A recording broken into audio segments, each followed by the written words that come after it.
Hello, you're welcome to our online radio. We're going to have a course presentation today with your teacher, Prince. I am a KU student offering a PhD in education, and I'll be glad to take you through methodology of teaching computer and the different things or methods that we can use to ably teach computer to our students. To begin off, today we are going to be exploring various educational tools and technologies that we are having today that are affecting the way people learn and that are trying to drive the narrative of better learning environments. So under the current education tools, we're going to have a list of them. However, allow me to present to you these education tools as bridging materials. They are bridging the gap from the old system of education where we used to have direct instruction to a new way of learning where we have things such as flipped classes, we have things such as problem-based classes and all those things. We're going to be seeing them. However, today, I would like to let you know that teaching is much easier to students, teachers, even parents, and all stakeholders. Learning has become much easier because of these tools, because of the technological advancements that we are having. And I would like to stress that computer is playing a key role in this advancement.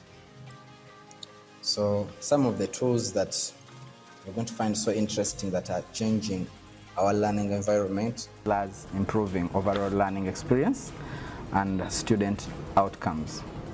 So as you can observe, teaching methodologies or pedagogies are changing given the technology or the technological advancements. And we're going to see some of the tools that are making this change in the industry. So things such as Kahoot, these are game-based quizzes that you can find online that help enhance student learning. We have Peer Deck, Sphero Robots, we have Socrative, we have Canva, we have GoGuardian, Kemi, this is a digital annotation, we have LiveScribe, it's a smart pen, we have Google Forms and Google Classroom. These are online education tools, okay? We have EdPuzzle, we have Schoology, we have Prodigy, we have Moodle. So all these tools are there to enhance learning, to make sure that it is easier to learn. So the other thing that I would like us to look at is the learning theories. These are very key and basic when you're teaching. There are basically three learning theories. We have behaviorism, cognitivism, and constructivism.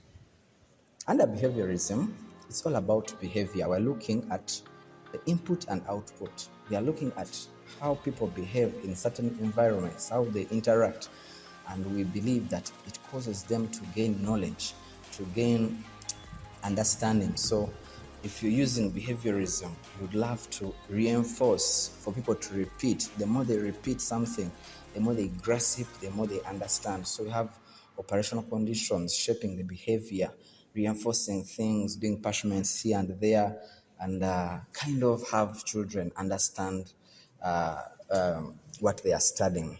So behaviorism focuses on observable behaviors and suggests that they are learning through conditioning. You condition people under a certain circumstance and they will be learning. So it includes key concepts such as classical conditioning, operant conditioning, extinction, and so on and so forth.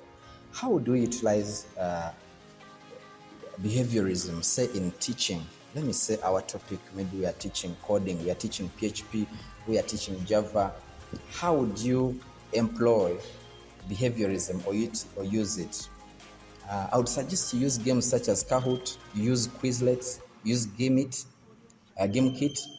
They can help in learning and making the learning environment more engaging, and as long as the children are more interactive, they get used. Game elements have things such as points and rewards. They cause competition, which gets people excited and give them more desire to learn. So these tools can be used to create quizzes, flashcards, and other things that can have people compete or work on something. It can be in groups or it can be individually. As long as you're giving marks and you're keeping the class motivated, those rewards will improve competences and participation and will boost or motivate people. Together on that, I think the second learning theory that we can look at is cognitivism. Cognitivism looks beyond just the behavior and looks at the brain. It's more about brain-based learning. We are looking at a human being as a computer.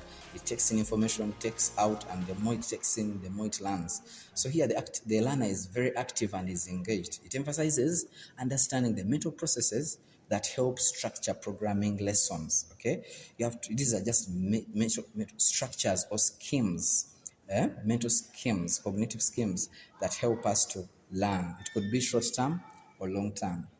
So cognitive processes can be natural. It can be a natural thing that is causing someone to learn cognitively or to grow their cognitive abilities. Or it can be artificial when you've simulated it. It can be conscious or unconscious.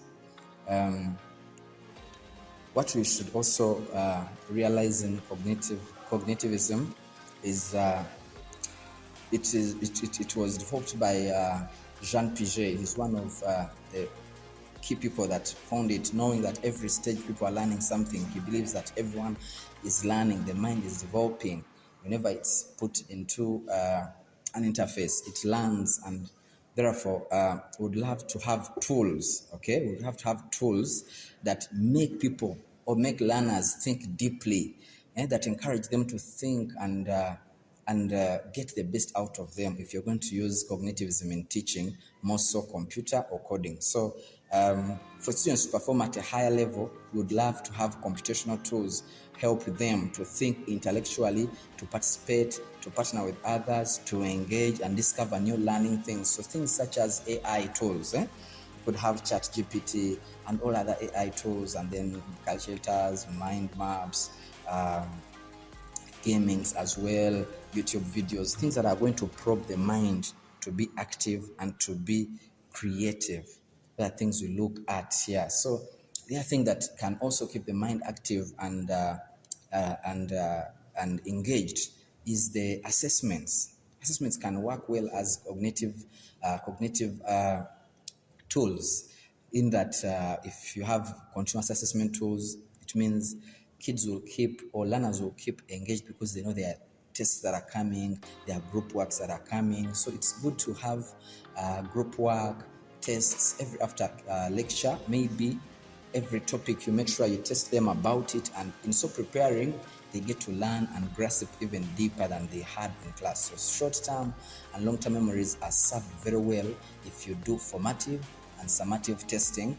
They help the kid to think deep and remain active throughout the entire course, even if it is challenging.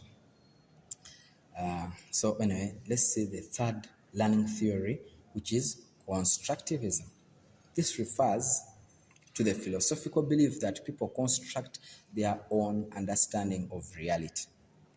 And people have different understanding, of course. They have different backgrounds and styles of learning. There are those that will learn visually. There are those that will learn verbally. There are those that will learn by acting. So that's why now, if you're going to implement constructivism in your teaching, you have to make sure that there is maybe, say, a projector for those that would understand visually. You would have them participate. There are some that will understand something so much as long as they've written on a board. There are those that will have to repeat over and over again, the short-term people, so memory people. So it is, you just have to think here and there and make sure that all your students are being served. No one is remaining behind. So learners in here, they learn at a different wavelength, and it usually encourages students to be active, okay? So one of the founders of Constructivism is Levi Vygotsky, and this guy was a socialist. He was a Russian philosopher who thinks that learning is a social process. Interacting is fundamental. He talks of things such as the zone of proximal development, and the more knowledgeable other. He thinks that someone can learn as long as there is someone who is better than them in a particular field.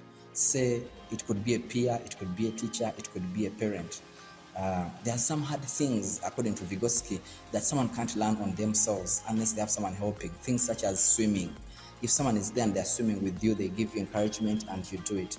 He thinks that in the zone of proximal development, there are things that you can do and there are things that you cannot do without the help of the other. So in so doing, they come up with this theory that the help of a teacher, the preparing the necessary tools and preparing your class in a way that will facilitate learning will help them to grasp much better. So the teacher must understand that students have pre-existing conceptions or knowledge. They just need to guide them and into exact activities that will help them further their knowledge and construct knowledge on their behalf. So things such as final projects or dissertations or research, they help in this kind of environment, because by the time you finish your research, trust me, you know more of that topic than even the lecturer or than the professor that is supervising you. Okay, how we can utilize it? We can use it through collaborative learning, we can use it through peers, we can use it through group works, and so on and so forth. Okay, so thank you so much. Those are the 3 learning theories that we've looked at. First, we looked at the education technology tools. We've looked at learning theories, and